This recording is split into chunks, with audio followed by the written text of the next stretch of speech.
नयाँ अभियान लिएर हाम्रो यो विशेष कार्यक्रममा हाम्रो निमन्त्रणालाई स्वीकारेर प्रमुख अतिथि रूपमा उपस्थित हुनुहुन्छ। उहाँलाई आदरणीय अध्यक्ष, हाम्रो पार्टीका केन्द्रीय अध्यक्ष, श्रद्धेय अध्यक्ष, गणतन्त्र नेपालका प्रथम प्रधानमन्त्री आदरणीय पुष्पकमल दाहाल प्रचण्डज्यूलाई सारगर्भित मन्तव्यको निम्ति म हार्दिक अनुरोध गर्दछु।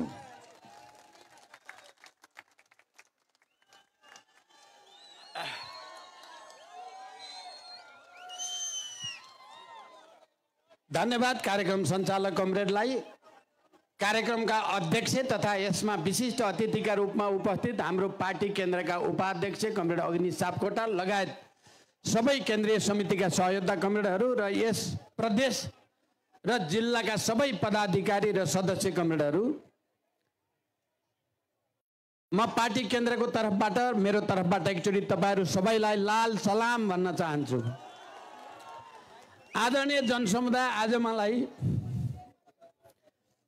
भाषण भन्दा गीतै सुनम सुनम लागेको छ, नाचै हेरम हेरम जस्तो लागेको छ। म सबै कलाकारहरूलाई र नृत्य गर्ने सबै भाइ बहिनीहरूलाई हृदयदेखि धन्यवाद भन्न चाहन्छु। यो कार्यक्रम निकै जोरदार आकर्षक बनाउन तपाईहरूले महत्त्वपूर्ण भूमिका खेल्नुभयो। सबैलाई धन्यवाद भन्न चाहन्छु। र चितवनमा गर्मी बढी नै सकेछ। आज यहाँ बस्दै गर्दा गर्मी बढेको राम्रै महसुस भयो। तर यो गर्मीभित्र पनि तपाईहरूको उत्साह, तपाईहरूको उपस्थिति, तपाईहरूको धैर्यता धेरै महान छ भन्ने मलाई लागेको छ। त्यसको लागि तपाईहरू सबैप्रति म हार्दिक अभिवादन र हार्दिक आभार पनि व्यक्त गर्न चाहन्छु। आदरणीय जनसमुदाय, मैले धेरै भन्नुपर्ने कुरा केही छैन। पहिलो कुरा त म चितवनमा तपाईहरूसँग धेरै पटक धेरै सन्दर्भमा कुराहरू राखेको छु। देशको राजनीतिको बारेमा, चितवन जिल्लाको विकासको बारेमा, भरतपुर महानगरपालिकाको बारेमा र धेरै धेरै विषयमा। त्यसकारण मेरो लागि तपाईहरूसँगको भेट नयाँ होइन र भन्नुपर्ने कुरा पनि धेरै छैन। त्यसमाथि कमरेड हितमान साक्यदेखि कमरेड पम्फा भुषाल हुँदै भर्खरै कमरेड अग्नि सापकोटाले पार्टीको बारेमा, राजनीतिको बारेमा र अहिलेको स्थितिबारे धेरै कुरा राखिसक्नु भएको छ। ती सबै कुराप्रति मेरो सहमति र एकबद्धता छ भन्ने कुरा पनि तपाईहरूले बुझिराख्नु भएकै छ।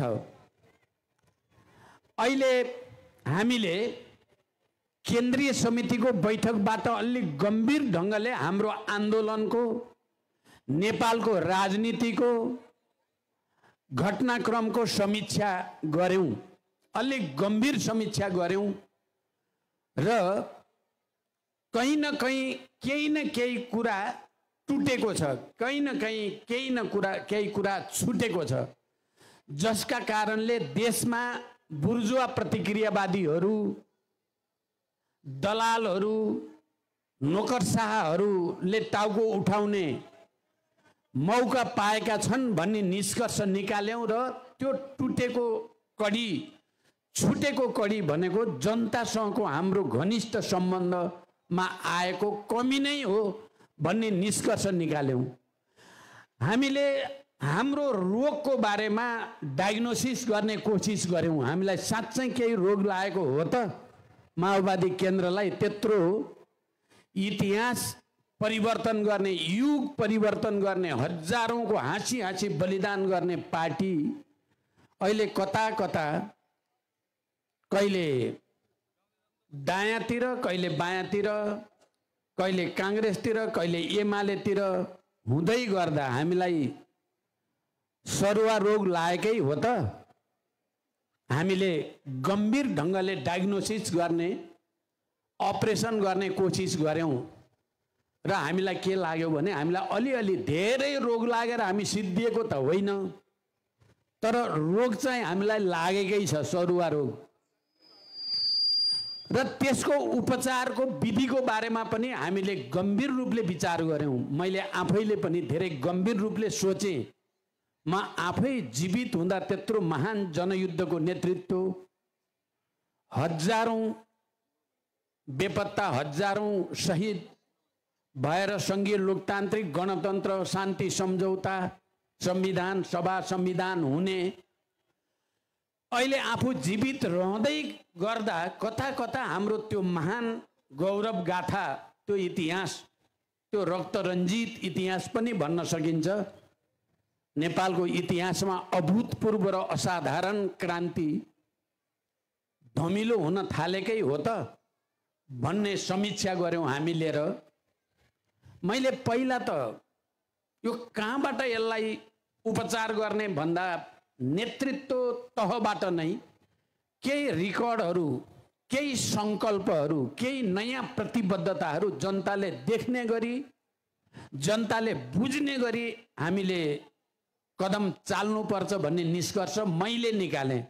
म तपाईँ चितवनका आदरणीय जनसमुदायसँग विशेष रूपले म भन्न चाहन्छु कि त्यसको निम्ति म तेस्रो पटक मेरो प्रधानमन्त्रीत्व काल यो देशका लागि, हाम्रो पार्टीको लागि, माओवादी आन्दोलनको लागि र मेरो लागि पनि एउटा ठुलो चुनौतीका साथ अवसर हो र यसको सदुपयोग गर्न सकिएन भने देशले दुःख पाउने, जनताले दुःख पाउने, आन्दोलनले र हाम्रो पार्टीले दुःख पाउने स्थिति आउने खतरा मैले नजिकबाट देखेँ र त्यसलाई बदल्ने सङ्कल्प सहित मैले तेस्रो प्रधानमन्त्री कालमा एउटा त नयाँ क्रान्ति भ्रष्टाचारका विरुद्ध अभियानबाट सुरु गर्नुपर्छ भनेर भ्रष्टाचार माथि प्रहारबाट सुरु गरियो, तपाईहरुलाई थाहा छ।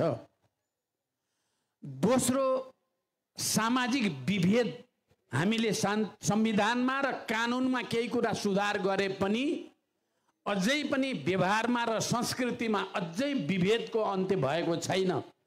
त्यहाँ सामाजिक न्यायको आन्दोलन पनि हामीले चलाउनु पर्छ भनेर अर्को आन्दोलन छेडियो। म त्यसको अहिले व्याख्या गर्न सम्भव छैन, तपाईहरुले सुनिराख्नु भएको छ। चाहे त्यो नागरिकताको समस्या होस्, चाहे त्यो मिटर ब्याज पीडितहरूको समस्या होस्, चाहे सामाजिक सुरक्षा कोषसँग सम्बन्धित समस्या होस्, त्यसमा रिकर्ड बनाउने कोसिस गरियो र अर्को आर्थिक सङ्कटबाट देशलाई निदान दिनको लागि केही नयाँ कदमहरू चाल्ने कोसिस भयो। यसले थोरै भए पनि जनतामा केही आशा, केही भरोसा जन्माउन थाल्यो।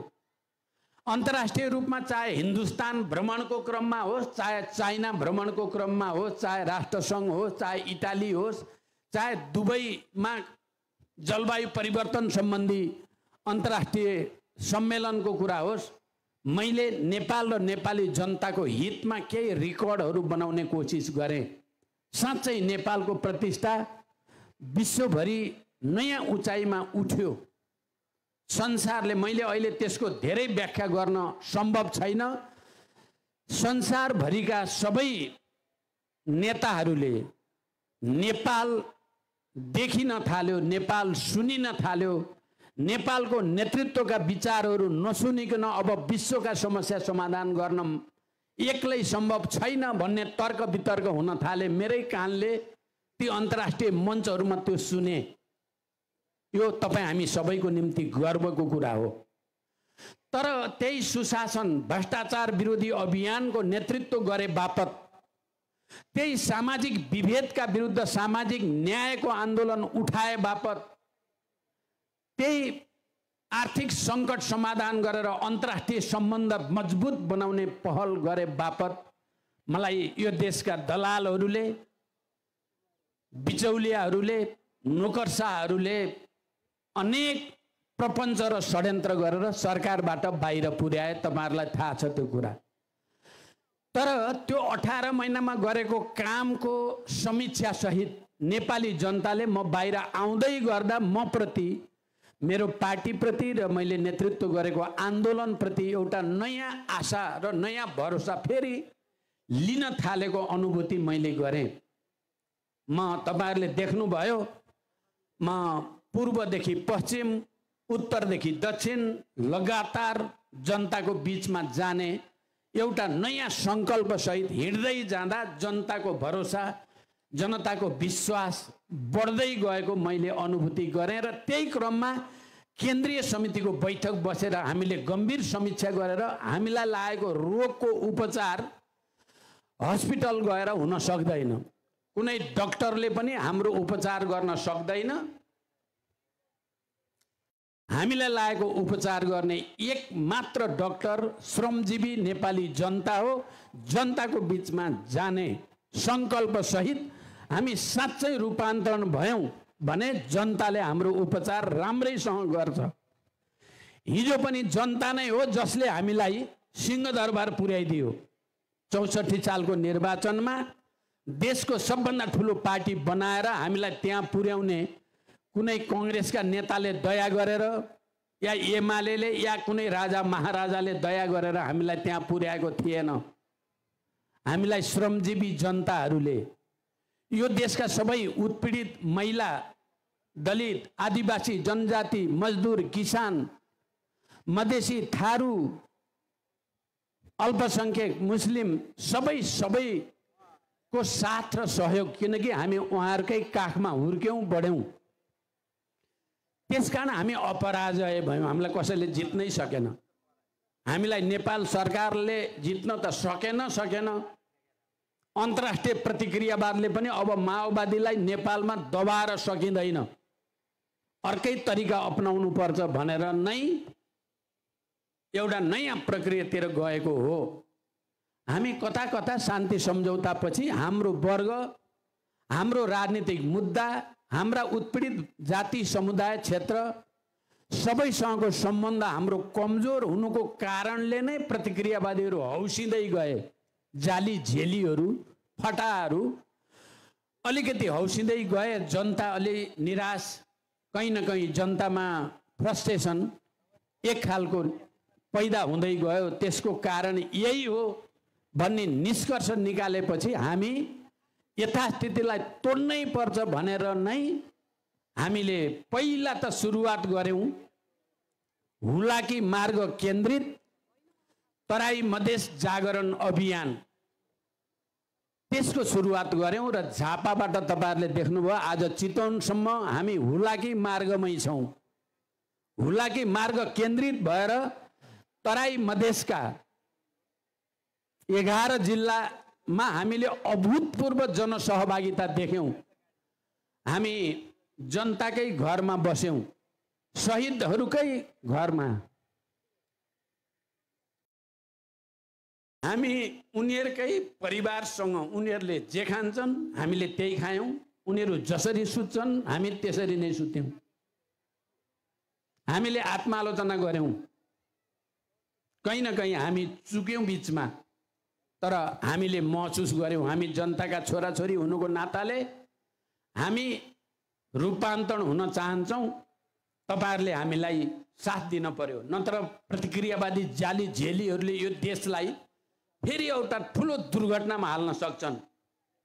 यो देशमा महिलाले पाएको केही अधिकार खोसिन सक्छ, दलितले पाएको अधिकार खोसिन सक्छ, जनताले पाएको अधिकार खोसिन सक्छ। त्यसकारण हामी सचेत भएर तपाईहरुको बीचमा आएको हो भनेर हामीले भन्यौं। झापाको देशको सबभन्दा होचो भूभागबाट सुरु गरेको हाम्रो अभियान अगाडि बढ्दै जाँदा घण्टै पछि, दिनदिनै होइन घण्टै पछि जनतामा उत्साह, तरंग, विश्वास, भरोसा पार्टीप्रति बढ्दै गएको हामीले घण्टै पछि अनुभूत गर्यौं। हाम्रो सिंगै टिम आज त हामी अब पदाधिकारी त अब अहिले अग्नि सापकोटाजी मात्रै बाँकी रहनुभयो। एकछिन अगाडि तपाईहरुले देख्नुभयो पम्पा भुसाल हुनुहुन्थ्यो, बिहानसम्म नारायण काजी श्रेष्ठ र महासचिव देव गुरुङ पनि यही हुनुहुन्थ्यो, तर अरु कार्यक्रमले उहाँहरु जानुभयो। नत्र हाम्रो सिंगै टिम हामी यो अभियानमा हिँड्दै गर्दा श्रमजीवी जनताको, मजदुर किसानको, सबै उत्पीडित वर्ग, जाति, क्षेत्र, समुदायको यति धेरै हामी प्रति भरोसा हामीले देख्यौं कि त्यही हाम्रो लागि ऊर्जा भयो। जति मेहनत गरे पनि, जति दुःख गरे पनि हामीले त्यो दुःखलाई हामीले सुखको रूपमा अनुभूति गर्यौं। काठमाडौँमा बसेर फटाहरूसँग दिनदिनै काम न काजका गफ गर्नु हुँदाखेरिको थकात र जनताको घरमा बसेर उनीहरूसँगै खाँदा बस्दा पाइने आनन्दको अनुभूति त्यहाँ तुलना हुनै नसक्ने महसुस हाम्रो सिङ्गै टिमले गर्यो। र हामी साँच्चै किताबमा मात्र होइन, दस्तावेजमा मात्र होइन, जीवनमा नै रूपान्तरण भएर देखाउने भन्यौँ। र साँच्चै मधेसमा के होला भन्ने थियो। झापा मोरङ सुनसरी सकिएपछि मधेसमा त झन् अभूतपूर्व लहर देखा पर्यो। त्यसबाट प्रतिक्रियावादी बुर्जुवा पार्टीहरूमा खैला बैला मचिएको पनि हामीले थाहा पायौँ। तथाकथित मधेसवादी भन्ने साना थाना दलहरूमा चाहिँ साँच्चै हावाकावा भएको पनि हामीले देख्यौँ। जनताले हाम्रो भरोसा अब माओवादी केन्द्र मात्रै हो र नेतृत्वको हिसाबले हामीप्रति प्रचण्डप्रति जनताको फेरि एकचोटि जुन स्तरको सद्भाव आशा भरोसा देखेँ, मेरो लागि यो साँच्चै नै असाधारण अभूतपूर्व। मैले 64 भन्दा धेरै अर्को उचाइमा जनताले महसुस गर्न थालेको प्रचण्ड नै चाहिन्छ। तपाईहरुले सुन्नुभयो होला, थुप्रै गीतका छन् पूर्वतिर। त्यसले हाम्रो पार्टीको र मेरो जिम्मेवारी देशको लागि र जनताको लागि अझ धेरै बढेको महसुस मलाई भएको छ। र आज चितवनको यो कसरा चोकमा तपाईहरुको स्पिरिट, तपाईहरुको उत्साह, कलाकारहरूको प्रस्तुति, नृत्यकारहरू पुरै चाहिँ सिंगै समूह तपाईहरु नाचेर देखाउनु भयो। यसबाट पनि एउटा सन्देश चितवनबाट तपाईहरुले दिनु भएको छ र त्यो हाम्रो लागि ऊर्जा र प्रेरणा बनेको छ। मैले यी सबै कुराको कारणले पहिलो त प्रतिक्रियावादी भ्रष्टाचारको रक्षाको निम्ति बनेको यो सरकार र व्यथिति र अराजकतालाई प्रश्रय दिने यो सरकारका कारणले नै अहिले इतिहासका कूडा कर्कटमा गइसकेकाहरू पनि टाउको उठाउने दुस्साहस गरेका छन्। यद्यपि त्यो टाउको धेरै उठ्नेवाला छैन, तर फेरि पनि त्यो दुस्साहसका विरुद्ध पनि हामीले प्रतिवाद गर्नु नै पर्नेछ। र मलाई विश्वास छ आउने 15 गतेसम्म पुग्दा नपुग्दै त्यो त सिद्धि नै हाल्छ। तर कञ्चनपुर पुगेर त्यहाँसम्म यो अभियान सफल पार्दा र मध्य पहाडी लोकमार्ग, किनकि हुलाकी मार्ग पनि मैले दोस्रो पटक प्रधानमन्त्री हुँदा भारत भ्रमणमा जाँदा भारत सरकारसँग सीधा प्रधानमन्त्री मोदीसँग हुलाकी मार्ग बनाउने सहमति तपाईहरुले बनाउने भनेको बनाउने हो होइन, किन 10औं-20औं वर्षदेखि त्यतिकै रोकिएको छ। नबनाउने हो भने तपाईहरुले मलाई भनिदिनु पर्यो, हामी बनाउन सक्दैनौं, तपाईहरुले बनाउनुस्, हामी जसरी पनि हुलाकी मार्ग बनाएर देखाउँछौं नेपालले भनेपछि तपाई जानुहोस् अगाडि बढ्नुहोस् भन्ने भएपछि मात्रै मैले सिराहा जिल्लाको बरियारपट्टी भन्ने ठाउँमा शिलान्यास गरेपछि त्यो हुलाकी मार्ग निर्माण प्रक्रियाले गति लियो र अब केही पुल पुलेसा र केही ठाउँ बाँकी छन्। त्यसकारण हुलाकी मार्ग केन्द्रित अभियान भन्नुको हाम्रो तात्पर्य हाम्रो पार्टी र नेतृत्वको सरकारले नै हुलाकी मार्ग मधेसी जनताको निम्ति एउटा लाइफलाइन जीवन रेखा हो र त्यसैमा गएर अपिल गर्दा मात्रै मधेसका सबै मधेसी, आदिवासी जनजाति, दलित, मुस्लिम, थारू लगायत सबै जनतालाई अपिल हुन सक्छ भन्ने सोचे सम्झेर गरेको थियो। तर यहाँ चितवनसम्म आइपुग्दा हामीले सोचेको कुरा बिल्कुल सही थियो। हामीले सोचेको भन्दा बढी जनता उत्साहित भए, जनता आकर्षित भए, जनताको भरोसा र विश्वास गुणात्मक रूपले वृद्धि भएको हामीले महसुस गर्यौं। मध्य पहाडी लोकमार्ग हामीले त्यतिकै भनेको होइन, तपाईहरुलाई थाहा छ मध्य पहाडी लोकमार्गको प्रस्तावक पनि पहिलोचोटि गणतन्त्र नेपालको प्रधानमन्त्री हुँदा मेरो प्रस्तावमा नै मध्य पहाडी लोकमार्ग निर्माण प्रक्रिया अगाडि बढेको हो र त्यो अब अन्तिम चरणमा छ। त्यसकारण त्यो पनि माओवादीसँग, माओवादीको क्रान्तिकारी चरित्रसँग सम्बन्धित छ, चाहे हुलाकी मार्ग चाहे मध्य पहाडी लोकमार्ग। त्यसकारण ती दुईटै मार्गको अभियान चलाउँदा सिंगै राष्ट्रलाई एकताबद्ध गर्न सकिन्छ। तराई मधेस हिमाल पहाड सबैलाई फेरि एकचोटि नयाँ आधारमा एकताबद्ध गर्न सकिन्छ। राष्ट्रिय स्वाधीनतालाई सुदृढ गर्न सकिन्छ। दलालहरूलाई परास्त गर्न सकिन्छ। भ्रष्टहरूलाई लखेट्न सकिन्छ। एउटा नयाँ शक्ति निर्माण हुन सक्छ र त्यो नयाँ शक्ति समाजवादी क्रान्तिको आधार बन्छ भन्ने विश्वासले हामीले यो योजना बनाएको। आदरणीय चितवनवासी, आदरणीय जनसमुदाय, तपाईहरुले पक्कै मेरो भाषा बुझिराख्नु भएको छ। मैले भन्न के खोजिराखेको छ भन्ने कुरा, हामीले हजारौंको बलिदानबाट प्राप्त भएको उपलब्धि कुनै पनि हालतमा गुम्न दिने छैनौं। मैले भनेको छु, हामी जीवित रहँदासम्म प्रतिक्रियावादीको सपना पूरा हुने छैन, बरु तिनलाई हामी सम्पूर्ण रूपले परास्त गर्नेछौं।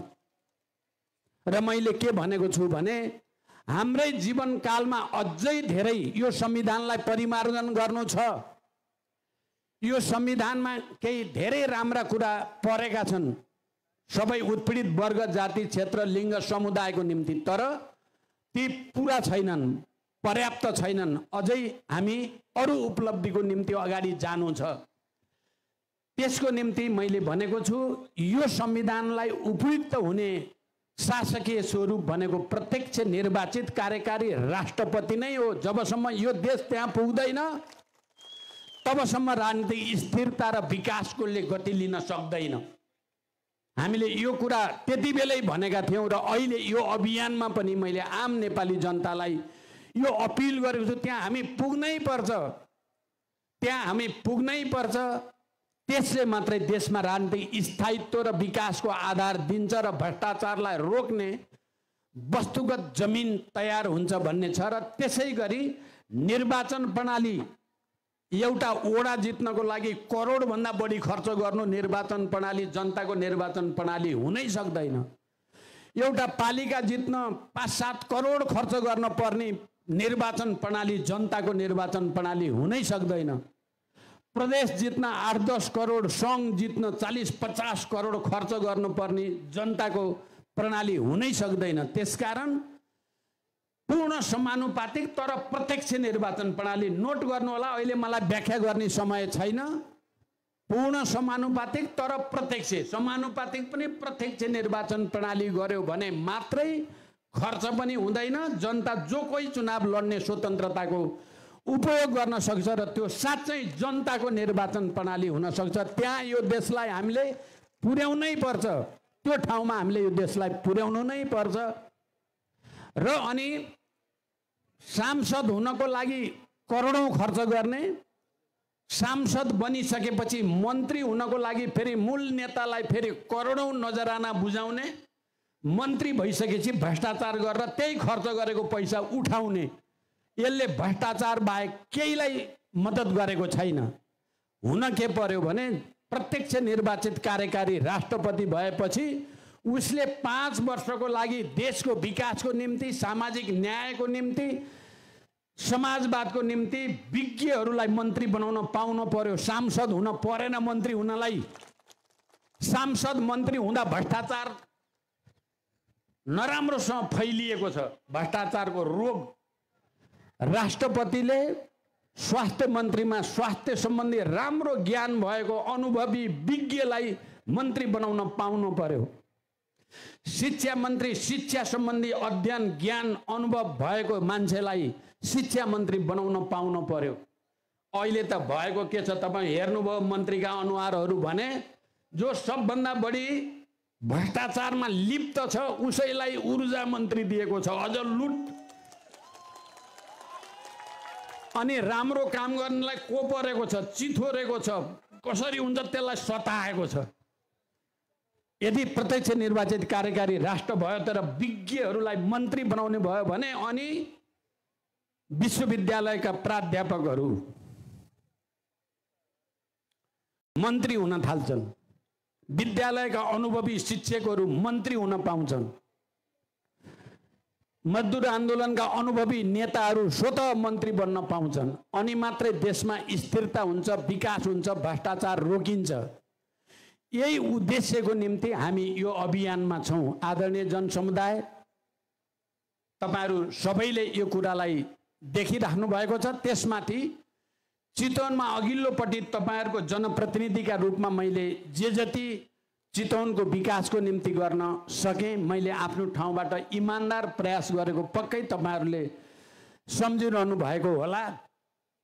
अहिले भरतपुर महानगरपालिकाको मेयर रेणु दाहालले पुरै निष्ठाको साथ सम्पूर्ण समर्पण भावको साथ यहाँका जनताको निम्ति यहाँको विकासको निम्ति एउटा उदाहरण देशलाई नै प्रस्तुत गरेको तपाईँ हामी सबै गौरव गर्ने ठाउँमा हामी पुगेका छौँ।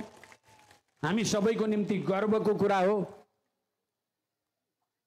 र आउने दिनमा हामी अझ एकताबद्ध हौँ, अझ अगाडि जाने नयाँ सङ्कल्प गरौँ। चितवनले हिजो चाहे 36 सालको ऐतिहासिक जनआन्दोलनको क्रम होस् या 46 सालको जनआन्दोलन होस्, जनयुद्ध होस् या 62-63 को जनक्रान्ति, सबैमा चितवनका जनताले अग्रणी भूमिका खेलेको इतिहास हामी सबैलाई ज्ञात छ। आउने दिनमा फेरि पनि समाजवादको निम्ति एउटा नयाँ अग्रणी भूमिका, विकास निर्माण र समृद्धिको एउटा नमुना चितवनले प्रस्तुत गर्नेछ। जसरी अहिले धेरै जिल्लाहरूले त्यो गर्दैछन्, मलाई गर्व छ। मानिसहरूले बडो अपमान गर्न खोजेका थिए, माओवादी सिद्धियो अब काङ्ग्रेसको खुट्टा नटेकी हिँड्नै सक्दैन, एमालेको खुट्टा नटेकी हिँड्नै सक्दैन भन्न थालेका थिए। तपाईँहरूले पनि सुन्नुभयो होला। तर अब हामी तिमीहरूको बैशाखी टेक्दैनौँ, हामी हाम्रै खुट्टामा उभिएर जति पाउँछौँ हामी लिन्छौँ भनेपछि उपचुनावमा हामी 1 नम्बर पार्टी भयौँ। तपाईँ कोशी हेर्नुभयो, 1 नम्बर प्रदेश भने।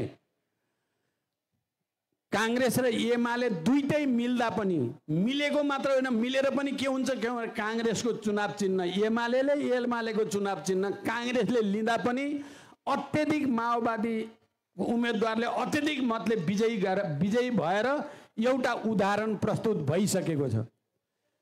तपाईँहरूले अहिले भर्खरै सोभियु निर्वाचन हेर्नुभयो भने काङ्ग्रेस निकट र एमाले निकट धेरै ठाउँमा गठबन्धन गरे अखिल क्रान्तिकारीको डरले।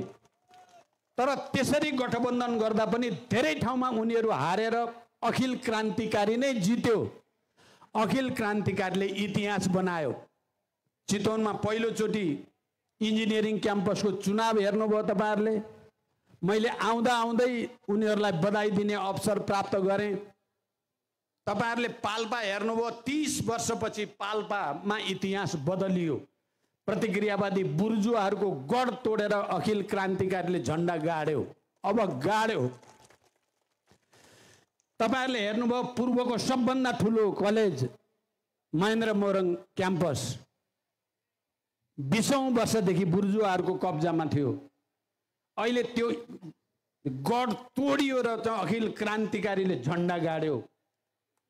विराटनगर डिग्री कलेज निकै पुरानो र अलि प्रतिष्ठित कलेज मानिन्छ विराटनगरको, त्यहाँ पनि अखिल क्रान्तिकारीले आफ्नो झन्डा बडो शानदार ढङ्गले गाड्यो।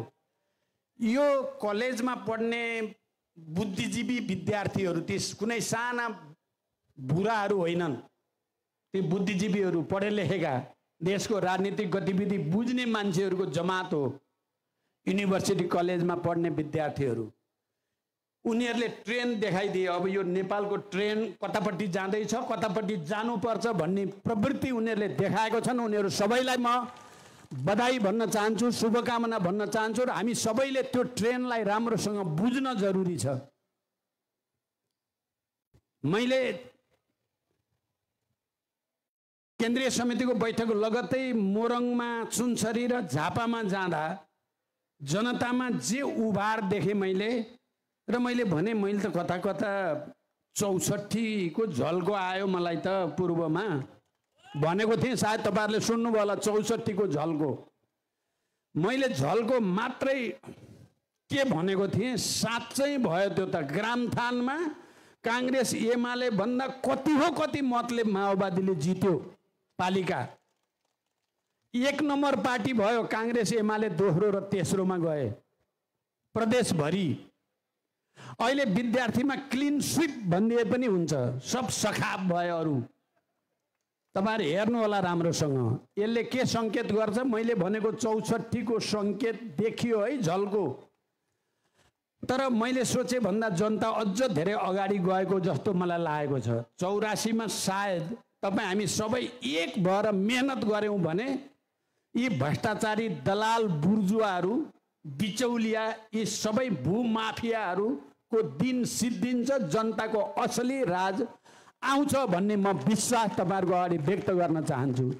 त्यसको शर्त हामी सबै एकचोटि एकताबद्ध भएर अगाडि जाने हो। तपाईँहरूले यहाँ गीतमा पनि सुन्नुभयो, म माओवादीहरू सबै एक हुन्छन्। अब त्यसमा तपाईँहरूले शङ्का गर्न पर्दैन, सबै एकै ठाउँमा आउनुको कुनै विकल्पै छैन।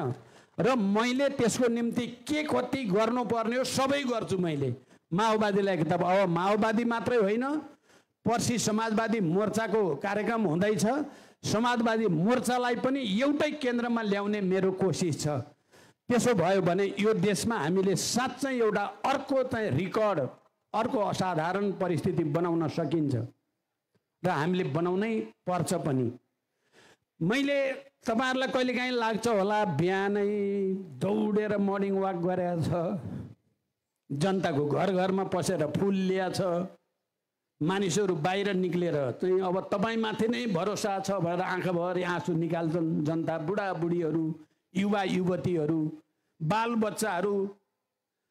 त्यो ऊर्जा हुँदो रहेछ, त्यो नेताहरूको लागि ऊर्जा हुँदो रहेछ, त्यसले पुरै तागत दिँदो रहेछ। र म जनताको त्यही ऊर्जा प्राप्त गरेर अहिले 71 लागे पनि म 20-25 जस्तो गरेर खटेकै छु। तपाईँहरू सबै पनि धेरै होइन, 1 वर्ष मेरो जस्तो गरी खटिदिनु भयो भने माओवादी मय हुन्छ, सिँगै राष्ट्र कसैले रोक्नै सक्दैन। हामी जित्छौँ, हामीले जित्नै पर्छ। फेरि एकचोटि तपाईँहरू सबैलाई अभिवादन भन्दै 15 गते अधिकतम काठमाडौँ पुग्ने कोसिस गर्नुहोला, त्यो अपिल गर्दै बिदा हुन्छु। धन्यवाद। अभिवादन।